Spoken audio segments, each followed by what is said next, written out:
Mucho gusto, hermanos. En esta hora vamos a considerar el libro de Santiago en su capítulo 3, versículo 13 al 18. Este sermón se titula Sabiduría que viene de lo alto. A nadie nos gusta que nos llamen necios, tontos o algo tal vez más sofisticado como tienes un talento especial para evitar los pensamientos complejos o resaltas por la forma de no enredarte con la dificultad de la lógica. A todos nos gusta ser reconocidos por la materia que manejamos. Es una ofensa que alguien nos diga necio, tonto u otro tipo de insulto sofisticado. Muy constantemente estamos tratando de impresionar a ciertas personas, de inflar un poco nuestros aciertos, pero sobre todo minimizar nuestra sandez, disimular nuestros pecados y rechazar la vergüenza de la necedad. Este mundo de gente hipersabia ha sido también transportado a la iglesia. Muchos maestros se estaban levantando entre los miembros de la iglesia en el contexto en el que Santiago escribe. Todos tenían algo que decir, algo que creían que todos debían escuchar. Así era la tradición rabínica. La máxima expresión de la rabínica es el Talmud, que es la recopilación de la Mishnah y la Gemara. No quiero entrar en detalles, pero básicamente es la tradición de los ancianos de forma escrita. Santiago está en la iglesia que se reúne en las sinagogas. Hay muchos maestros, fariseos, saduceos tal vez. Hay mucha tradición de los ancianos, pero la tradición de los ancianos es ilógica. Pero como para ellos era la ley oral y tenían por estima de muchos judíos piadosos, la terminaban aceptando. Los ancianos y maestros de la ley del tiempo de nuestro Señor confrontaron a Jesús con una pregunta: ¿es legítimo dar carta de divorcio por cualquier motivo? En la Mishnah, que es la recopilación algunos siglos después escrita, hay un tratado completo de la carta de divorcio llamado Gitín. Este dice lo siguiente: la escuela del rabino Shammai afirma: nadie se divorciará de su mujer a no ser solo si se encuentra en ella indecencia, ya que está escrito: porque ella encontró en ella alguna cosa indecente. Y la escuela del rabino Hillel dice que se le puede dar carta de divorcio incluso si malogró una comida para él, ya que está escrito: por haber hallado alguna cosa indecente.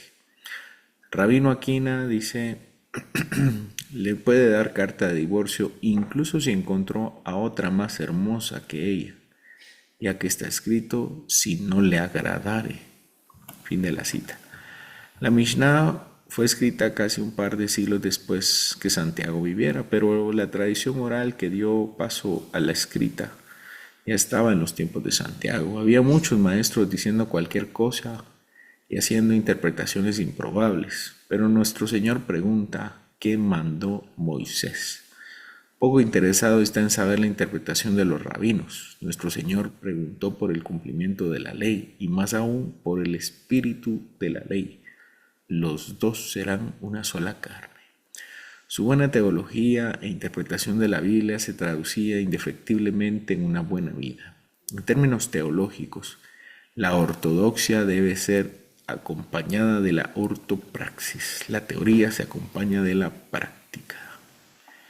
Versículo 13. ¿Quién es sabio y entendido entre vosotros? Muestre por la buena conducta sus obras en sabia mansedumbre. Cualquiera que se jacte de ser un buen maestro demuestra que vive como un buen maestro. Santiago habla de la mansedumbre como una buena conducta. A los maestros de la ley, como dice nuestro Señor, les gustaba hacer largos saludos en las plazas y ser vistos por los hombres, pero el verdadero maestro es aquel que se humilla, justamente aquel que no le gusta ser visto en las plazas ni los grandes saludos. Es aquel que mantiene el perfil bajo. El buen maestro oye antes de hablar. aprende antes de enseñar y medita antes de opinar. Jacobo pregunta si hay alguno de estos entre ellos. En lugar de fanfarronear sobre su conocimiento, Santiago dice, mejor demuéstralo en cómo vive. Las palabras se las lleva el viento, pero las obras son una lumbrera sobre un taburete y una sal que sazona. Pero lejos de tener una buena conducta, estos parecía que tenían una forma despreciable de vivir. Versículo 14. Pero si tenéis celos amargos y contención en vuestro corazón, no os jactéis ni mintáis contra la verdad, porque esta sabiduría no es la que desciende de lo alto, sino terrenal, animal, diabólica. Estos hombres están jactándose de ser teólogos y sabios entre los cristianos judíos, pero entre ellos hay celos amargos, que literalmente significa envidias. Hay una insana competición entre ellos y también hay contención, hay peleas. Su conocimiento los ha envanecido y ese envanecimiento lo aplican en la pelea. Discusiones interminables sobre cosas que nunca terminan en nada. Lo que ellos dicen que es sabiduría no es verdadera sabiduría. Una sabiduría que viene del cielo, de donde Dios habita. Esta sabiduría es terrenal, animal y diabólica. Hay muchas interpretaciones de lo que significa cada una, pero en términos básicos, que sea terrenal significa que es temporal y limitada. Que sea animal o también de ánima o alma, significa que es humana y con tendencia al error. Y que sea diabólica significa que es engañadora, homicida y la fuente de todo mal. Versículo 16. Porque donde hay celos y contención, allí hay perturbación y toda obra perversa. Jacobo los invita a ver las obras antes que la doctrina. Donde hay celos y contención, allí hay perturbación y toda obra perversa. Donde miren que una iglesia tiene envidia y peleas, allí hay un maestro que perturba con una doctrina diabólica. Donde hay discernimiento, ahí hay amor, gozo, paz, paciencia, benignidad, bondad, fe, mansedumbre y templanza. Allí está el Espíritu de Dios y allí hay libertad. Hoy hay un movimiento llamado Movimiento de Sana Doctrina, refiriéndose a un nuevo calvinismo que combina algunas doctrinas reformadas con una adoración y práctica millennial neopentecostal. Ellos se han llamado sana doctrina por su doctrina, pero Pablo habla de sana doctrina en el contexto no de la teología, sino de la vida práctica. Dice Tito 2, pero tú habla lo que está de acuerdo con la sana doctrina. ¿Qué cosa? Que los ancianos sean sobrios, serios, prudentes, sanos en la fe, en el amor, en la paciencia. Las ancianas asimismo sean reverentes en su porte, no calumniadoras, no esclavas del vino y maestras del bien, que enseñen a las mujeres jóvenes a amar a sus maridos y a sus hijos, etcétera, etcétera. Creo que el punto es claro. La sana doctrina tiene más que ver con la práctica que con la teoría. Por supuesto, nadie puede tener una buena práctica sin una buena teoría, pero es un poco probable. Bueno, no siempre se sigue tener una buena práctica al tener una buena doctrina. Esta es la doctrina verdadera y que viene de Dios, que viene de lo alto.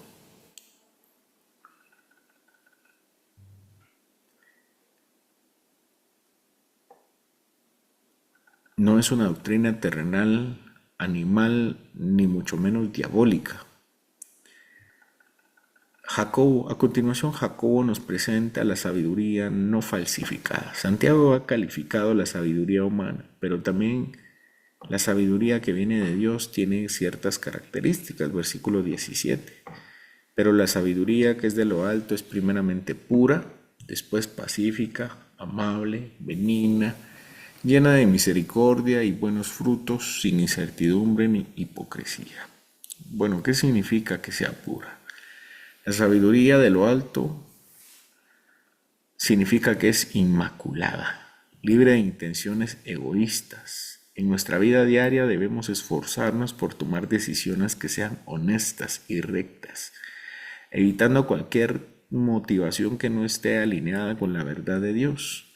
Actuar con integridad en el trabajo, en la familia y en nuestras relaciones asegura que nuestras acciones sean coherentes con nuestros valores cristianos. Además, Santiago dice que es pacífica. Esto nos llama a ser agentes de reconciliación en un mundo lleno de conflictos. En cada situación busquemos promover la paz, tal vez evitando chismes y disputas como nos amonesta Santiago. Cultivemos un espíritu de unidad en nuestra iglesia, trabajando juntos para resolver diferencias y fomentar la armonía. Además, la sabiduría de Dios es amable, lo que se traduce en ser considerados y compasivos hacia los demás. Este llamado nos impulsa a mostrar cortesía y respeto en todas nuestras interacciones, reflejando el amor de Cristo en nuestras actitudes y en nuestras palabras. Ser amables crea un ambiente propicio para el entendimiento y el trabajo entre todos. Además, la sabiduría de lo alto es benigna. Aquí se manifiesta el deseo de hacer el bien. Esto nos lleva a actuar con generosidad, ofreciendo ayuda a los necesitados y buscando maneras de bendecir a quienes nos rodean. Practicar la benevolencia en nuestros hogares, en nuestros trabajos, por supuesto en la iglesia, refleja el amor y la bondad de Dios. Además dice que es llena de misericordia y de buenos frutos. La sabiduría tiene estas características, generando resultados positivos en nuestras vidas y en la vida de los demás. Busquemos ser productivos en nuestra fe, involucrándonos en ocasiones que ayuden a otros y cultivando el fruto del Espíritu en nuestras vidas. También dice que es sin incertidumbre ni hipocresía. Finalmente, Santiago expone estas dos verdades que nos llama a vivir de manera coherente y auténtica. Esto implica que nuestras acciones deben estar en sintonía con nuestras creencias, siendo testigos genuinos de Cristo en todas las áreas de nuestra vida. Al vivir con integridad, debemos ser un faro de luz en el mundo que anhela siempre la autenticidad. Al considerar la sabiduría de lo alto descrita en Santiago, capítulo 3, versículos 13 al 18, es importante recordar que esta sabiduría solamente se encuentra de forma perfecta, encarnada en nuestro Señor y Salvador Jesucristo. Él es la manifestación pura de la sabiduría divina, quien vivió en completa armonía con estas características. Su vida fue un testimonio de paz, amabilidad y benevolencia en cada interacción, desde el encuentro con la mujer samaritana hasta su compasión por las multitudes hambrientas. Jesús nos demostró lo que significa vivir en la plenitud de la sabiduría de Dios. Al meditar en su vida, vemos que todo lo que nos falta está perfectamente en Él. Y Él es nuestro suministro, nuestra vida, al arrepentirnos de nuestros pecados y creer en Él. La sabiduría de lo alto no se trata de un conjunto de características que imitar. Es un llamado a vivir en una relación profunda con Jesucristo. La fuente de la sabiduría es el Señor a través del Espíritu Santo que mora en nosotros. Morada que solo es posible a través de la fe en el Señor. Así que al enfrentar decisiones difíciles o situaciones de conflicto, debemos buscar la guía de Dios, permitiéndole que transforme nuestra forma de pensar y actuar. Si nos rendimos a su liderazgo, a su gobierno, experimentaremos un cambio radical en nuestras vidas y seremos capaces de actuar de manera pura, pacífica y llena de misericordia. Así se nos recuerda que no estamos solos en este camino. Dios nos ha dotado de todo lo necesario para vivir en sabiduría. Aplicando estas verdades a nuestra vida cotidiana es esencial que nos comprometamos a cultivar relaciones basadas en la sabiduría divina. Esto significa ser intencionales en cómo nos comunicamos, cómo servimos a los demás y cómo resolvemos conflictos. Practiquemos la amabilidad en nuestros hogares y en nuestras comunidades, buscando siempre el bien del prójimo. Hacer esto no solo glorifica a Dios, sino también construye un testimonio poderoso que pueda atraer a otros hacia la fe en Cristo. Finalmente, al salir de este lugar, llevemos con nosotros el llamado a ser embajadores de la sabiduría de lo alto.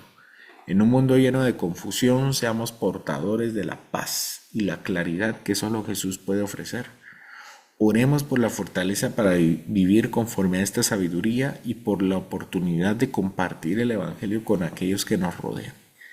Que cada acción y que cada palabra que pronunciemos sean reflejos del amor y la verdad del Señor, mostrando al mundo que la verdadera sabiduría solamente tiene su fuente de lo alto y transforma vidas. Amén.